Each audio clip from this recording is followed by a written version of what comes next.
Hey guys, the Yu-Gi-Oh! Addict here. I got another deck. I'm re-uploading this deck. It's a Crystal Beast deck. Now, from my last review, if any of you did see my last review from when I was originally a Tony Stewart fan, 1994, you realize that I didn't have like a Rainbow Dragon or and other certain cards, and then Crystal Beast. I think it was Sapphire Pegasus. Well, I happened to get those cards, so it's very improved since it has Rainbow Dragon and the last Crystal Beast. So we'll get started right now. Let's go. So we got three Amethyst Cats.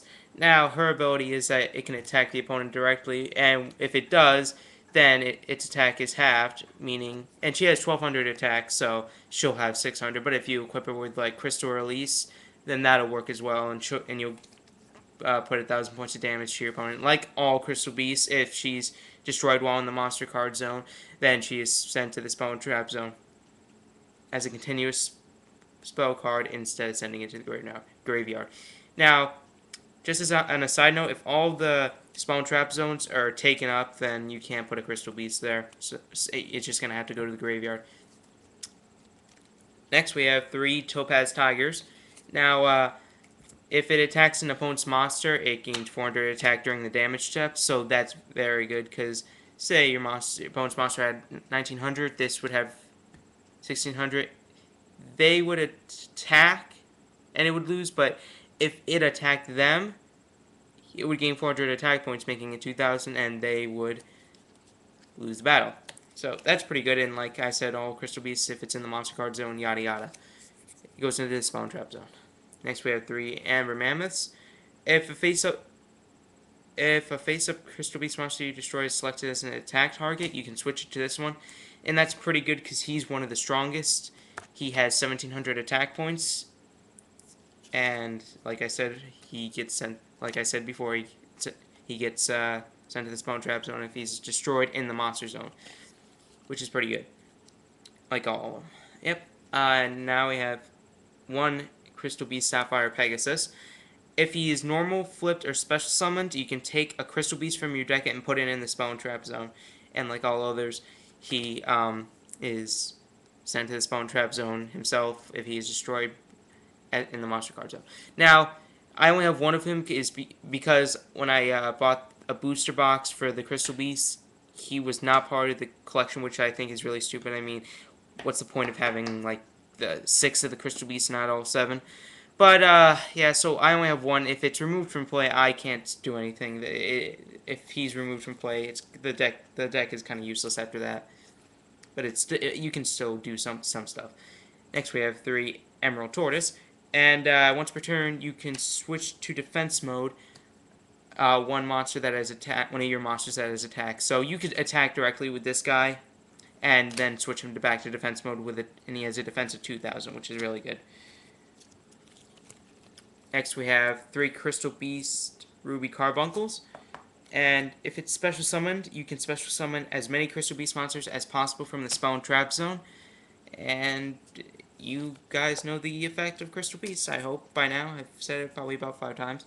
Next we have the last of the Crystal Beast Cobalt Eagle. We got 3 of them.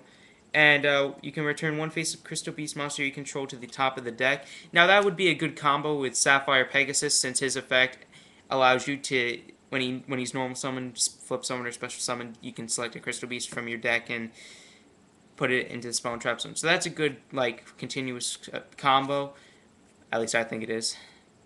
And next we have Rainbow Dragon. He can only be special summoned from the hand if all 7 Crystal Beasts are on the field or in the graveyard.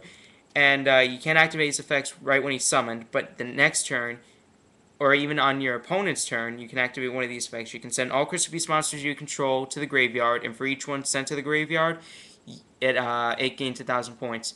And its other effect is you can remove from play all Crystal Beast monsters in your graveyard and return all cards on the field to the owner's deck. So that includes this one.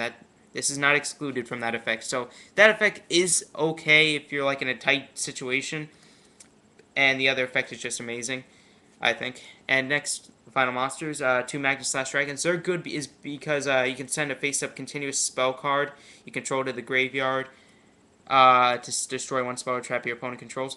Now, that's good for a deck like this, because if the Crystal Beasts, if they're sent to the Spell and Trap Zone, they're considered continuous spells. So that's really good if you have quite a few of them in the Spell and Trap Zone.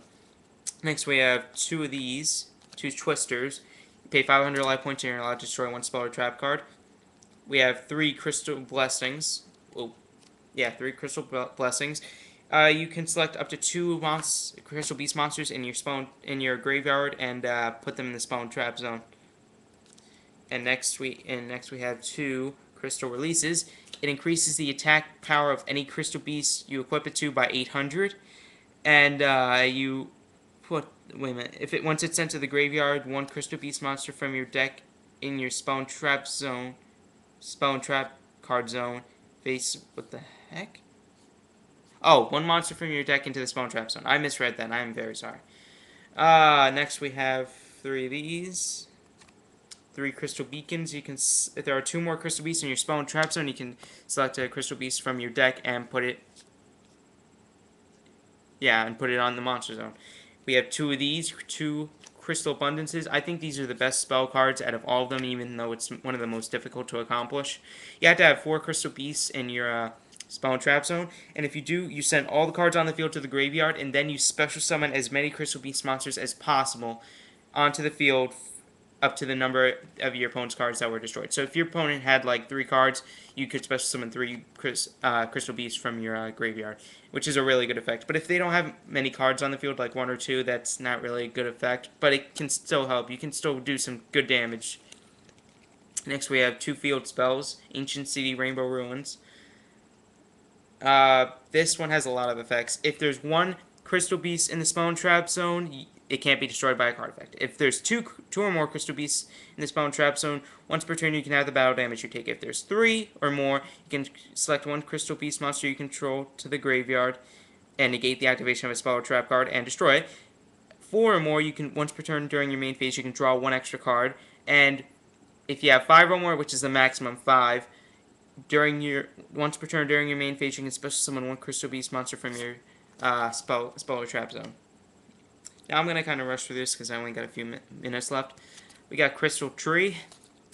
Each time a Crystal Beast monster is either placed in either player's Spell and Trap Zone, place 1 crystal counter on this, and then send it to the graveyard and take a number of Crystal Beast monsters from your deck equal to the number of crystal counters on this card, and then place those in the Spell and Trap Zone face up as continuous spell cards. So I'm just going to say this thing had 3 crystal counters. I send it to the graveyard, and I'm allowed to bring out 3 Crystal Beasts into my Spell and Trap Zone. We got 2 of these, 2 hand destructions. It's just like a little kind of lame hand destruction, yeah.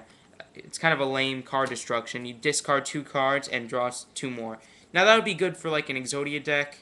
I think I might put some of those in my instant win deck. We got 3 Crystal Promises. You're allowed to select 1 Crystal Beast in your Spell and Trap Zone and special summon it. Now we're moving on to the traps. We got... Oh, wait a minute. Oh, okay. We got 2 Last Resorts. Now, when your opponent declares a battle, you can select 1 Ancient City Rainbow Ruins from your deck and activate it. And if your opponent had a Spell or Trap Zone, a field spell active, you could draw an extra card. Now we have 3 Crystal Pairs. If a Crystal Beast is destroyed by battle, place 1 Crystal Beast monster from your deck into your Spell and Trap Zone, and you take no battle damage from that battle where your Crystal Beast was destroyed. You have 2 Triggered Summons. Now, activate only when a monster is special summoned to your opponent's side of the field. Each player special summons a level 4 or lower monster from their hand. And we're finishing off with 3 Crystal Raigekis. You select 1 Crystal Beast monster from your Spell and Trap Zone and send it to the graveyard and destroy 1 card your opponent controls. It doesn't even have to be a spell card. It can be a monster or anything you want. Well, that's my Crystal Beast deck, and I'm surprised I got it in one video. Now, I may be uploading my Destiny Hero deck if I get the chance, which has Malicious in it, just as a side note. One Malicious. Yeah, and so that's pretty much it. I'll probably be uploading more decks if I'm able to build them. Just so on a side note, I don't know if I've told you this before in my other videos, I don't like 5D cards. I don't really like them because of their new abilities. And that's going to be it, just as a side note. Alright, see ya.